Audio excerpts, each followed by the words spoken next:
കഴിഞ്ഞ കുറച്ച് ദിവസങ്ങളായി ഗസയിൽ ശക്തമായ ആക്രമണവുമായി ഇസ്രായേൽ മുന്നോട്ടു പോകുന്നു. വ്യാഴാഴ്ച കരയാക്രമണവും ഇസ്രായേൽ തുടങ്ങി. ഗസയിലെ പ്രദേശങ്ങളും ഇസ്രായേൽ കീഴടക്കി മുന്നേറുന്നു. അതിനിടയിൽ ഹമാസും തിരിച്ചടിച്ചു തുടങ്ങിയെന്ന റിപ്പോർട്ടുകൾ വരുന്നു. മധ്യ ഇസ്രായേലിൽ ഹമാസ് റോക്കറ്റ് ആക്രമണം നടത്തി. വെടിനിർത്തൽ കരാർ അവസാനിച്ച ശേഷം ആദ്യമായാണ് ഹമാസ് ആക്രമണം നടത്തുന്നത്. M90 റോക്കറ്റുകൾ ഉപയോഗിച്ച് ടെലവീവിൽ ബോംബാക്രമണം നടത്തിയതായി ഹമാസ് അവകാശപ്പെട്ടു. ആക്രമണം ഇസ്രായേലിന് സ്ഥിരീകരിച്ചിട്ടുണ്ട്. ഗസ മുനമ്പിൽ നിന്ന് 3 റോക്കറ്റുകൾ തൊടുത്തുവിട്ടതായി ഇസ്രായേൽ സൈന്യം പറഞ്ഞു. ഒരു റോക്കറ്റിനെ പ്രതിരോധിച്ചതായും 2 റോക്കറ്റുകൾ തുറസായ മേഖലയിൽ പതിച്ചതായും IDF അറിയിച്ചു. ഗസയിൽ നിന്ന് റോക്കറ്റുകൾ പായിച്ചതിന് പിന്നാലെ മധ്യ ഇസ്രായേലിൽ സൈറൻ മുഴങ്ങി. ഇസ്രായേൽ തലസ്ഥാനമായ ടെലവീവിലും നിരവധി മറ്റ് പ്രാന്തപ്രദേശങ്ങളിലും സൈറനുകൾ മുഴങ്ങിയതായി ഇസ്രായേൽ മാധ്യമങ്ങൾ റിപ്പോർട്ട് ചെയ്തു. റോക്കറ്റിൻ്റെ അവശിഷ്ടങ്ങൾ റിഷോൺ ലെൻസിയോൺ മേഖലയിൽ കണ്ടെത്തിയതായി റിപ്പോർട്ടുകളിൽ പറയുന്നു. ഹമാസിൻ്റെ റോക്കറ്റിൽ നിന്നാണോ അതോ പ്രതിരോധ സംവിധാനത്തിൽ നിന്നാണോ അവശിഷ്ടങ്ങൾ പതിച്ചതെന്ന് വ്യക്തമല്ല. സൈറനുകൾ മുഴങ്ങിയതോടെ ജനങ്ങൾ പരിഭ്രാന്തരായി സുരക്ഷിത സ്ഥാനങ്ങളിലേക്ക് കുതിച്ചു. തിക്കിലും തിരക്കിലും പെട്ട് നിരവധി പേർക്ക് പരിക്കേറ്റു.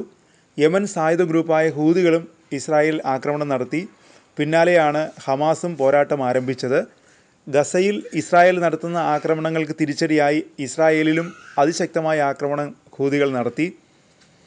ഇസ്രായേൽ തലസ്ഥാനമായ ടെലവീവിലെ ബെൻ ഗുരിയോൺ എയർപോർട്ടിനെ ലക്ഷ്യമിട്ടും ഹൂതികൾ ആക്രമണം നടത്തി.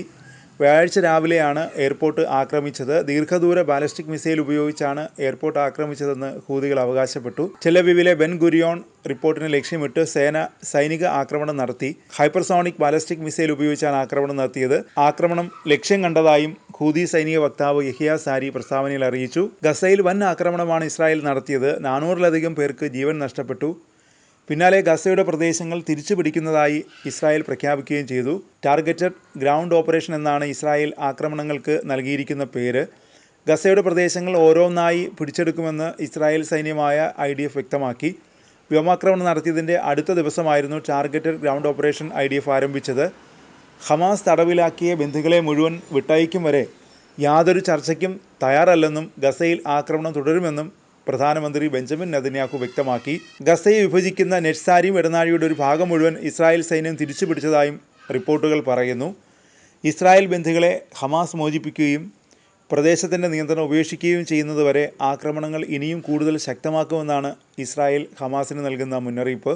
ജനുവരിയിൽ ആരംഭിച്ച വെടിനിർത്തൽ പ്രകാരം ഇസ്രായേൽ സൈന്യം പിന്മാറിയിരുന്ന വടക്കൻ ഗസയെയും തെക്കൻ ഗസയെയും വേർതിരിക്കുന്ന നെറ്റ്സാരിം ഇടനാഴിയുടെ ഒരു ഭാഗമാണ് സൈന്യം ഇപ്പോൾ തിരിച്ചു പിടിച്ചിരിക്കുന്നത്.